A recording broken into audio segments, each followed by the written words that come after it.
global order? Where does it leave the European project, which is a signature pillar and expression of multilateralism? How do you see the COVID-19 pandemic affecting multilateral organizations and multilateralism in general? And then we're looking into the future, how do you see Europe playing a role in this? So I'd just like to open the floor, and Professor Daveri, please feel free to come at any point with questions and comments. Yeah, thank you very much, Professor Cottarelli, and I'll open the floor. Okay, so can you hear me?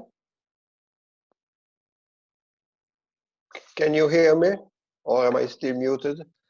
No, we hear you fine. You can hear me. Okay, good. These are all difficult questions, and I'm not a political scientist, so maybe you will need a political scientist to answer these questions. The overall impression is that multilateralism has been on the downside for about at least 10 years. The 2008 to 2009 crisis did lead to a sort of revival of multilateralism. During that crisis, it was the G20 group was not created, but was strengthened a lot, and the main 20 countries of the world started discussing the guidelines in terms of both economic and financial policies that were needed at the time to address the global financial crisis of 2008 to 2009. A number of common initiatives were undertaken, and it was felt, and the IMF at the time was strengthened quite a lot in terms of its firepower. And there was a clear decision to move ahead with changing also the governance rule for the fund. Since then, this started fading away pretty rapidly within 2 or 3 years. And since then what has mattered is the rise in the United States of, most recently, of Donald Trump, who is certainly not a multilateralist, a supporter of multilateralism, and the inability of, say, in Europe to work in a united way. But I'll come to Europe. I'll come to Europe later. We are now in a paradoxical situation in which we have increasing evidence of the existence of problems that can be addressed only through multilateral solutions, and the unwillingness and the retreat towards nationalism. The examples of policies that will need multilateral solutions, even before this pandemic, are pretty obvious. The first example is the difficulty in taxing multinationals, avoiding tax avoidance by large corporations, the increasing competition among countries in their tax policies. It's not just a matter of tax avoidance and tax evasion, it's actually a difficult issue in terms of tax policies. Addressing this problem would require some discussions in what could be, for example, a world tax organization. Certainly this is not happening. Then we have the tariff war over the last 2 years, 2 years. And now we have this very severe crisis, pandemic crisis, which in principle would require a revival of the role of the WHO, for example, a coordinated effort. Each single country has moved on its own with different policies, completely different timing. And so because of this, the risk of a second wave for the pandemic remains quite high. Now, why is it so? I don't know. It's difficult to speculate. There has been the current situation is one in which I would say sort of inevitably there is not inevitably, but this is what is happening.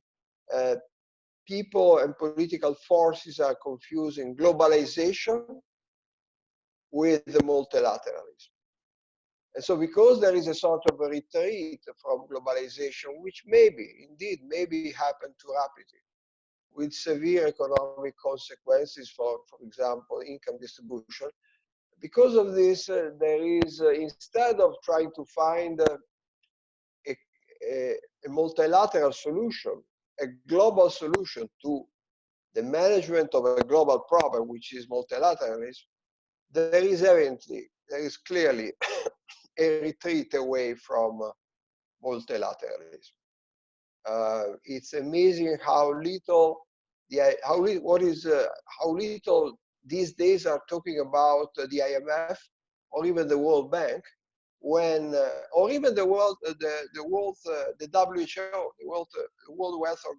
Health Organization, completely different in 2008, 2009, when the IMF was at the center of the policy response, and the G20 were at the center of policy response. Now every country is going on their own. Why is it so? I don't know. Really, you would need a political scientist, a sociology. My sort of cynical reaction is that we are not. The last global war was the Second World War, and that's too far away in time. People are forgetting. Now the current generation have not known a world. I'm 65. I was born in 1954. I've not known the Second World War. So people are simply just forgetting. And the risk of going back to a situation in which political conflict and tariff wars, a situation like this may eventually deteriorate to become a real war. So I'm very worried about this. This pandemic is something that can be the beginning of, that may lead to a reaction, a retreat also from democracy. Although obviously it's too soon to say this. But, you know, based on the experience of many science fiction movies, I would say this is what may happen. So I'm just kidding, but you know, some doubts arise in my mind about the future also of democracy. There is no talk of a common. There is no talk of a common fiscal policy response in the world. Again, there has been the G7 conference call was a recent one, was completely irrelevant. Each country is moving on its own. I'm not saying they are doing the wrong thing, but I'm just saying that there is no coordination of economic policy. In Europe, coming to Europe, situation here is strange because if we compare the management of the current crisis with the management of the euro area crisis in 2011 and 2012, the response is very different and actually much better. And yet, there is at least as much shouting against Europe now as there was in 2012. Actually, in 2011, things were certainly better than now. The feeling, the anti-European feeling now is rising very strong, at least in Italy, in France, perhaps also Spain. And from the other side, also in the Netherlands, and presumably also in Germany. I was reading some stuff that was sent to me by somebody in the Netherlands, was telling me in the Netherlands, people don't understand the reaction of Southern Europe to the unwillingness of Northern Europe to go ahead with euro bonds or something like that. And yet, if you look at actual policies, the response of the ECB has been enormously more cooperative and supportive than it was in 2011 and 2012. Yes, people have in mind Draghi's whatever it takes, but Draghi's whatever it takes came on in July 2012, when the main Southern European countries had been suffering under the weight of very high interest rates and also the weight of very tight fiscal policies for about 1 year. 9 months, if we take Italy, Monti became prime minister in November 2011. The whatever it takes came in July, at the end of July 2012. This time, the response of the ECB after an unfortunate press conference from a communication point of view, the response of the ECB came very quickly and very strong, Italy now is benefiting between now and the end of the year of purchases of Italian government paper to the tune of at least 220 billion, about 12% of GDP. By the end of this year, the amount of government debt owned by the ECB is going to reach about 30% of almost 1/3 of Italian government debt. The response has been very strong. In some respect, also the response within what is possible to do by the European Commission, which has a budget which is very small, has been relatively good. What is missing is the euro bonds, which I think are important, but are less important if there is a massive intervention, as there is now, of the ECB, and the activation of the resources of the European Stability Fund.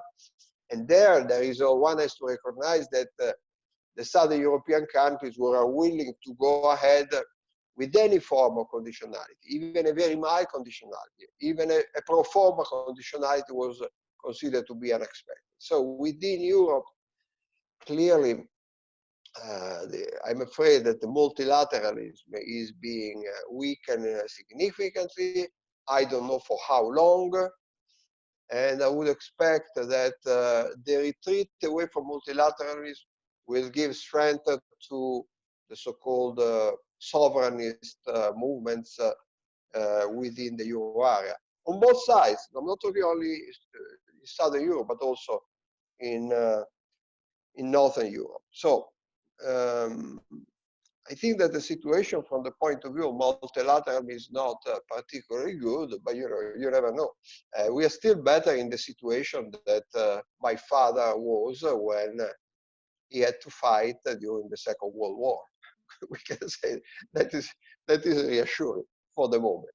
So I think I'll stop here. I think I spoke for about 15 minutes, which is more than perhaps I was expected to speak. All right, thank you so much, Professor. Professor Daveri, would you like to make a few comments? Yes, please. Carlo, thanks so much for being with us. Ciao. Ciao, Carlo, come stai?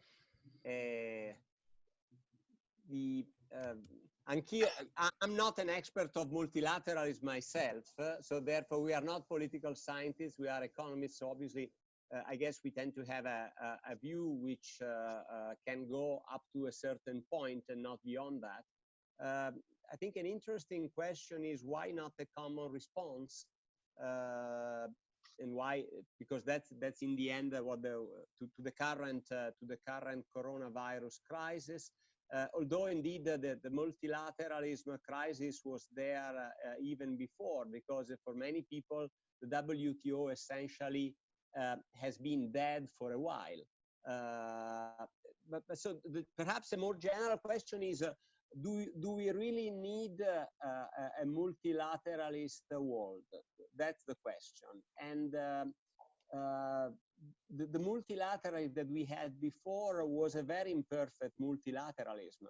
If you look at it with the eyes of some of the countries that were crucial parts of this system. So in the United States, for instance, the perception developed over time that somehow the multilateral system was unfair. I'm not questioning, I'm not raising the point whether this makes sense or not, but I think that one of the reasons why Donald Trump won in the end is because there was this perception that free trade was working too much in favor of emerging markets that were not, I know you can have many arguments, that were not respecting the rights of labor rights, or they were extending subsidies to steel producers, which was the case for the Chinese government. That's the most commonly heard allegation towards the internal policies of the Chinese government. So therefore, what I'm saying is that the multilateralism we had before was not perfect, and so therefore there have been already attempts to lessen the problems created by this multilateralism system. And the response has been for a long time a system of regional agreements. Therefore, we had in the end, the European Union is a system of is a regional agreement. Then we had the NAFTA, which was a regional agreement, and we had a world that was essentially no longer really run as a multilateral world, but rather more as a connection, as a network of regional agreements which individually would respect the rules of the WTO, but then in practice was not the same as having a world of free trade.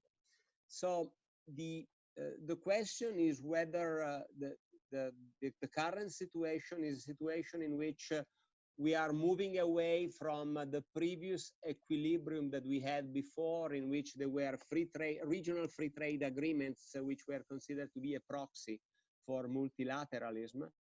I don't know if this was an effective proxy. I'm not an expert of the topic, but to me, at least, it seemed that this response has been developing over time and not perceived to be a threat to multilateralism for a long time. But then Donald Trump came, and then he wanted to renegotiate, for instance, the NAFTA, first of all, changing the name. And in fact, the NAFTA is no longer NAFTA, is a UCMCA. So therefore, simply the reformulation of the name has a very specific goal. You have the United States being the first element of the agreement. It's the most important nationalistic statement that is written there. It's not the North American Free Trade Agreement anymore. It's the United States, Mexico, and Canada Free Trade Agreement, which is therefore immediately referring to the fact that nation states should be the basis for this agreement. So therefore, America comes first in the same way as maybe Mexico should come first and Canada should come first. Clearly, if we go to a world in which nations come first, then we are presumably running the risk of destroying international cooperation in the end. So I'm not sure I see an alternative to this. Because indeed globalization has been very unequalizing, so therefore the discontent with the way in which globalization worked for a long time is very measurable and has also some roots, because indeed if you look at the data for the increase in income inequality within countries, then they should not be attributed to globalization only, because technical change certainly played an important role. But then people are unable to disentangle whether it is a globalization or technical change or the internet or anything else. Then they simply see that they are more unhappy than they used to be. And so therefore, the most common culprit is maybe globalization as such, or free trade as such. So therefore, there are reasons for discontent in any particular country, and that's the eventual reason for why multilateralism, I think, it was in deep crisis even before the current COVID-19 crisis.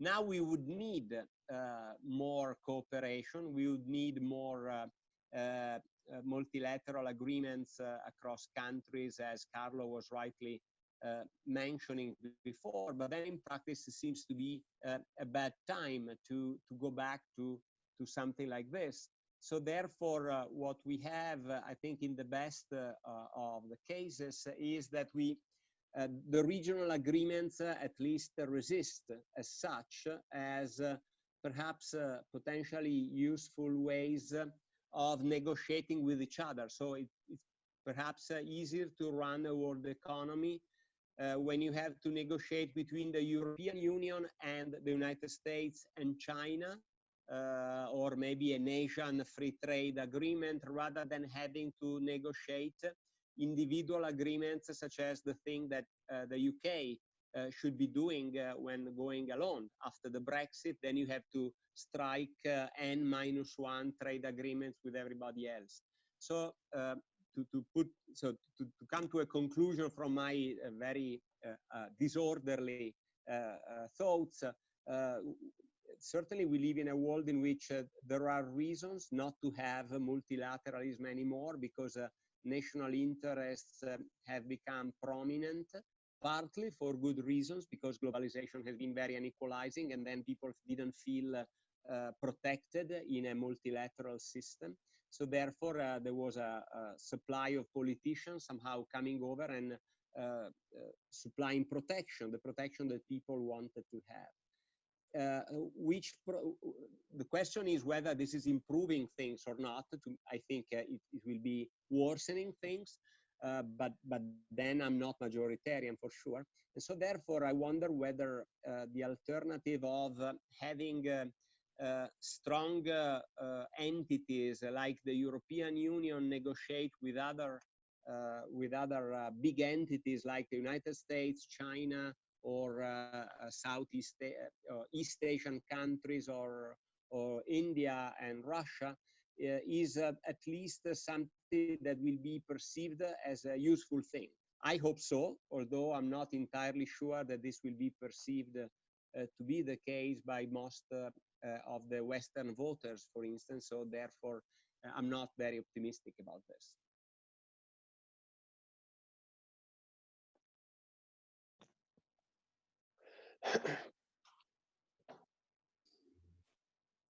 So, Professor Carlo, would you like to say something or respond, or do you want us to open the floor? No, very briefly, I agree with Professor Daveri. I think one has to make a clear one point, that globalization and multilateralism are not at all the same thing. But people are confusing the two things. And the reason why they are confusing the two things is that multilateral organizations have been pushing for globalization, at least for quite a long time. So multilateralism and globalization are seen as the same thing. And because globalization has come with a lot of advantages for emerging economies, and some disadvantages, especially in terms of income distribution in advanced economies, people blame this not only on globalization, but also on multilateralism. The two things instead, in principle, are completely different. One can have multilateralism as something that regulates the process of globalization, so as to make it sustainable over time. This is not what multilateral organizations have been doing, but it can be done. I'm not sure, it may be too late, however. And again, there are some drawbacks coming from globalization that could only be addressed through global solution, through multilateralism. The example that I gave you, again, I want to repeat it. In a globalized world, capital moves from one country to another very easily. Rich people move from one country to another very easily. To use fiscal policy to correct income distribution, you need some form of organized response by the tax policies of the 200 countries of the world. And this is not coming. So you will need a global solution to a problem that is global. The difficulty of taxing capital and taxing rich people in a globalized world. But this would require giving up some degree of sovereignty to give more power to a world tax organization, if there were one. And this goes exactly against the feeling that people have that in order to solve the problem of globalization, you need to retreat within your own boundaries, which is possible, but then you lose also the benefits that potentially may come from globalization. How to address this situation, I don't know. I am not sure that I also agree with Professor Daveri. I'm a bit pessimistic at this point. Thank you so much, Professor. We have another question coming from Stefano. So, Stefano, the floor is yours. Yeah. Thank you. So I would like to focus for a while on Italy. Under the current virus situation, the government is obviously, and I think also in a right way, spending money. But we come from a situation in which we already have a very high debt. So I wonder what will happen if the debt GDP ratio will reach 140% or something like that, and what the government can do to limit the effects on the financial markets. No, it will go beyond the 140%. Even this year, it may rise to 142, 143%. And maybe by the end of next year, it may be up to above 145, perhaps towards 150. Of course, this is still very uncertain because we don't know how long the medical emergency will last. Today's figure was fairly good, but the number of new contagions is declining in Italy much more slowly than it happened in China after the peak was reached. So what is going to happen to this accumulation of public debt? But at the moment, the fact that thanks to the ECB, a big chunk of our debt is financed by printing money, by printing European money. This is helping Italy enormously. And yes, there will be an increase in the debt to GDP ratio, but there will be a decline in the amount of public debt that is held by the private sector. Because by the end of this year, the ECB will not only finance entirely the deficit, but will also buy from the private sector a part of the public debt that was held by the private sector, probably most likely the foreign sector. So by the end of this year, the ratio, the amount of debt held by the ECB will have to increase over total Italian debt. Will have increased to about 30%. So the problem is not for Italy at this point. The problem is whether this printing of money in Europe will create inflation. And if it does, then the ECB will have to step back. We'll have to start mopping up this liquidity. We'll have to start selling government paper. But as long as, if this does not happen, then we're going to have a higher public debt to GDP ratio in Italy, but a lower amount of public debt held by the private sector, which paradoxically will strengthen the sustainability of Italian public debt. We will become, however, we said, more and more dependent on what the ECB does. But I don't see a problem as long as the ECB continues in this policy. I don't see a problem of sustainability at the moment, or even not only sustainability of public debt, but in general, the risk of a fiscal crisis. Unless, of course, things change dramatically, unless GDP collapses more than expected, unless there is decline in GDP larger than expected even now by other countries. But otherwise, the protection of the ECB is fundamental, much more than the unavailability of say, Eurobonds.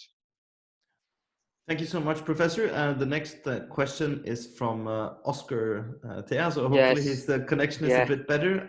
And also to everyone else, if you want to raise a question to the professor, please write in the chat and I will give you the floor. Thank you. Yes, can you hear me? Yes. Okay. Thank you, first of all, Professor, for attending this event. I also thank you for Professor Daveri for his help in organizing this event. You were speaking, Professor Cottarelli, about taxation. So I would like to ask you your personal opinion that happened recently again to the Eurobond from the northern countries, especially Holland and Germany. Do you think it's also because they prefer to maintain the status quo of taxation, using their taxation as a concurrent policy, as a competition policy against the other countries? No, if anything, saying no to Eurobonds is going to make it more difficult for the Netherlands to maintain its tax policy, because the pressure against the Netherlands to change its policy, if anything, will increase enormously.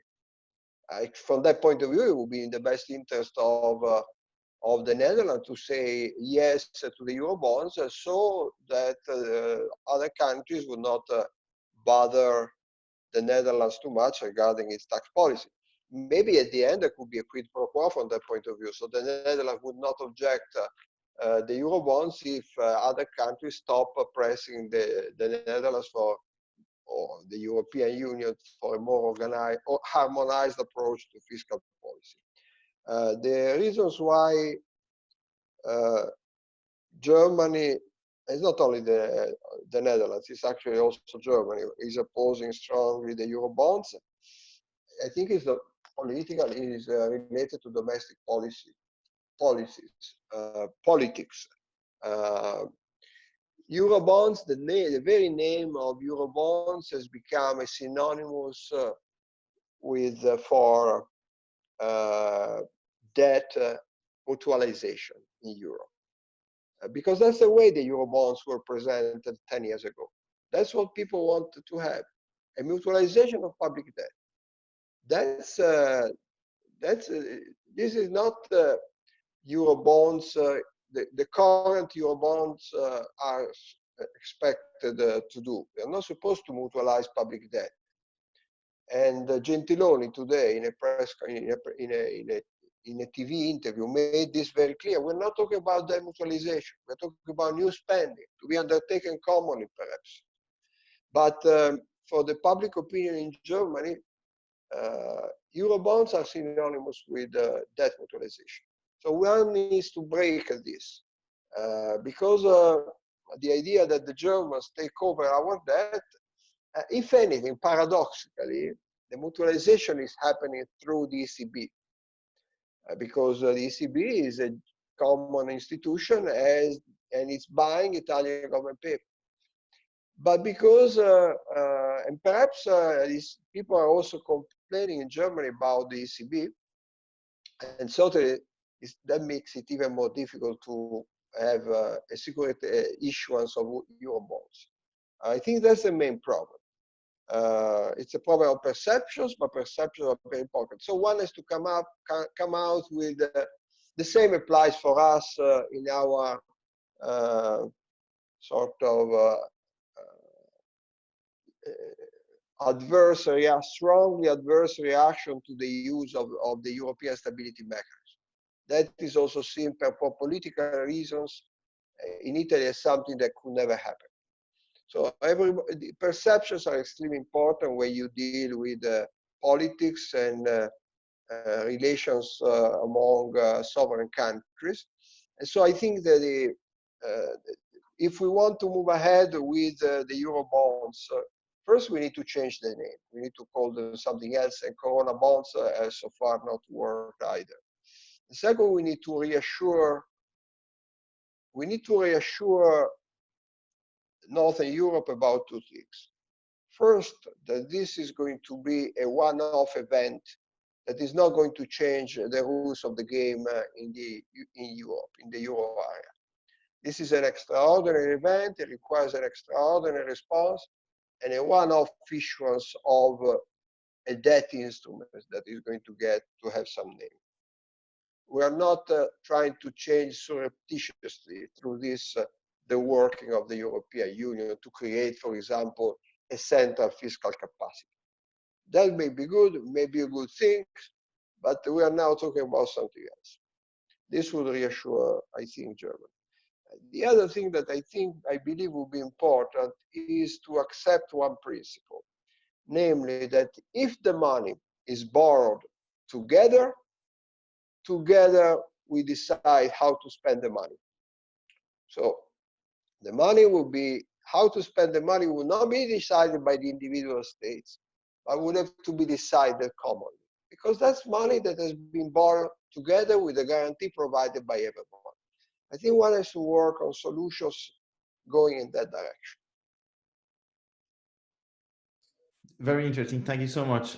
So the next question is from Natale. So, and if anybody else has a question to raise, please drop a message in the chat. Natale, the floor is yours. Thanks, Christian. Thank you very much, Professor. The fascinating discussion so far. I was going to ask two questions. Firstly, to keep on the European theme, and secondly, to move away slightly. If you take what you've described, which is the European Central Bank effectively continuing to play an absolutely critical role in the sustainability of Italian and other European sovereign states' debt sustainability, potentially moving substantially above the 30% limit that the ECB has up until now placed on its purchases of any one country's bonds. And really, and ensuring that yields are kept low and at a manageable level. This kind of, as debt to GDP levels go up and up and up, and as GDP growth rates continue to remain low, this reminds me very much of the situation that Japan experienced at the end of the 80s going into the 90s, with debt to GDP going north of 200%. And at least recently, the Bank of Japan getting to a point where it almost owns the majority of its country's debt. What Japan has subsequently experienced is extremely low levels of growth, a very elderly population, and President Abe has done what he can to try and inject some stimulus into the economy with his Abenomics policy, but still it's been a very tough road back from where they found themselves. So my question is, what can Europe do to avoid Japan 2.0 on a continental level? And the second question is, personally, I'm from South Africa, so from the global south, so to speak. I'd be fascinated to hear your views as ex-director of the IMF, how the IMF has changed. We've heard a lot in the global south about its moving past the Washington consensus, very staunch neoliberal ideas with conditionality. Do you think it's all rhetoric? In the steps that the IMF has made recently in places like Argentina, do you think that they have a materially different approach to how to handle borrower countries? Thank you. Yeah. Okay, on Japan, I mean, yes, I think Europe is turning into Japan, at least in terms of monetary policy and fiscal policy. We have to see whether this is on a temporary basis or on a more permanent basis. If it does so, it will avoid, at best, it will avoid the risk coming from a euro area crisis, a rolling over crisis, what happened in 2011, 2012, which is fine. I remember in 2011, 2012, people were wondering, how can we become Japan? Because Japan seems to be the country that had huge debt problem, but they were addressed by printing money. And for some reason, this did not create inflation. And that seems to be a better alternative rather than having a crisis as in 2011, 2012. But one thing that we have learned is that the Japan solution avoids crisis. It does not avoid the low growth. Low growth, in order to boost growth, you need something else than expansionary monetary policies and fiscal policy. Expansionary monetary and fiscal policy help you to avoid a recession. So if you have a hole, you fill the hole in the ground through fiscal policy. But then ultimately, growth depends on other things. Long-term growth depends on other things. Long-term growth depends on productivity growth, the ability to have a population that is willing to work and participate in the labor market. And Japan has not been able to address this issue. So we may end up like Japan, in which we won't have a rollover crisis like we had in 2011, 2012. That would be a better solution, but we will be stuck with a low growth rate. For that, you need structural reforms, which are different from countries to countries. I continue to believe that in Italy, a major problem remains bureaucracy and red tape, and the bad working of the fiscal sector, the public sector, in terms of services provided to the enterprise and the household sector, which can be solved not just by spending more money, but by spending money well, public money well. As to the IMF, has it really changed? Definitely has changed in terms of communication. That has changed certainly.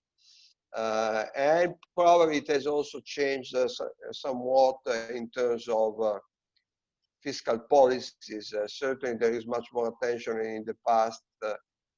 So it has also changed in terms of program work, lending policies.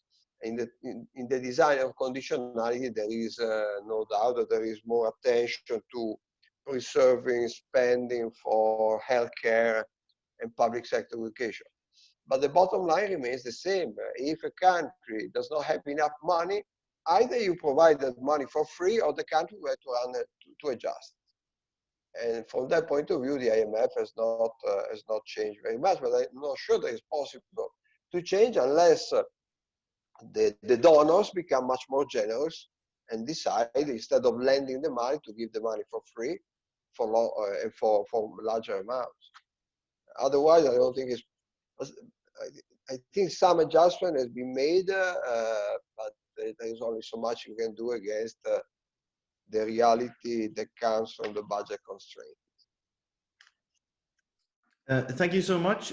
We have time for a quick question from Nicola. So the floor is yours. And I have to say, we have to finish at 8 to respect the professor's time. So please be brief. Yes. Can you hear me? Yes. Yes. Okay. Thank you very much, Professor, first of all. So I have a couple of comments / a question, will be extremely brief. So you said before that European Eurozone of better ECB already had given strong help to Italy this year with 220 billions of BTP purchase.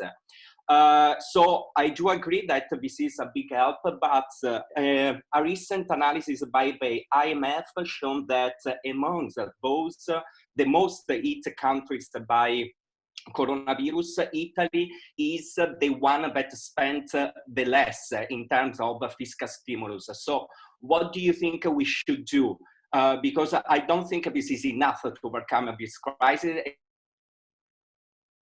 Yes, no, can you hear me? Avoiding bankruptcy. Sorry? I missed the last sentence, but I think I understand anyway, so I think I can answer it anyway. One clarification. No, I think sorry, it's okay. yes. One clarification is that the ECB has not yet spent the 220. That's the amount of Italian government paper that the ECB can spend and could also go above this amount by the end of the year. Yes, Italy so far has this one of the smallest fiscal stimulus fiscal measures announced in most countries, with the exception of Japan, which, however, Japan has announced something big in January. More is needed. What Italy has announced is about 1.1% of GDP. My estimate is that it will have to go up to at least 3 percentage points of GDP. This is going to lead, taking into account a likely loss of output of the order of 5–6%. This is going to raise, taking into account the loss of revenues arising from lower growth, this is going to raise the deficit but from the targeted 2% of GDP to something about 7–8% of GDP. That's why I was saying by the end of this year, the debt to GDP ratio is going to be well above 140%. We may be closer to 143–144%. So I think, but nevertheless, I think there is no solution for Italy now to go ahead with these packages, fiscal packages. Initially, the one in March and probably the one in April are going to be aimed simply at cushioning the impact of the crisis on the income of people and the liquidity of enterprises. And then there will have to be at least, in my view, a third package that is aiming at restarting economic activity. And in that last component, I hope that there will be some more money for public investment, because that's something we definitely need from a structural point of view, more spending for infrastructure. What is paradoxically helping us is that because the crisis is hitting all countries, we had a favorable response by the ECB, which is financing the deficit. And as long as this is not creating inflation and is not, that would be critical, and is not raising inflation in Germany, which would be a disaster, this situation remains valuable, because now we're in the middle of a slump. It's unlikely that there is an impact on inflation. Over the medium term, things may happen. And it is at that point that, going back to the issue of multilateralism in Italy, we may have a deeper crisis in the European political system. Thank you so much, Professor. I'm going to give the floor now to Oscar. That is going to round off this session. I understood that we had to finish at 8 p.m. So, Oscar, the floor is yours. Yes. Thank you, Professor. First of all, for your time with us, your ability. Thank you also to our MBA director, Professor Daveri. As I was saying at the beginning, when we started this winter, we had good wine, good Italian wine, good Milanese food, and politics and economy. Tonight, we had only politics and economy, but I hope that every one of you enjoyed anyway the debate, the discussion, and I hope to see all of you very soon. So thank you for now. Thank you for Christian and Natale for helping me organize the event. Goodbye. Bye-bye. Thank you. Bye, Professor. Thank you. Bye. Bye, everyone. Thanks for joining us this evening, and I hope to see you soon. Ciao, ciao.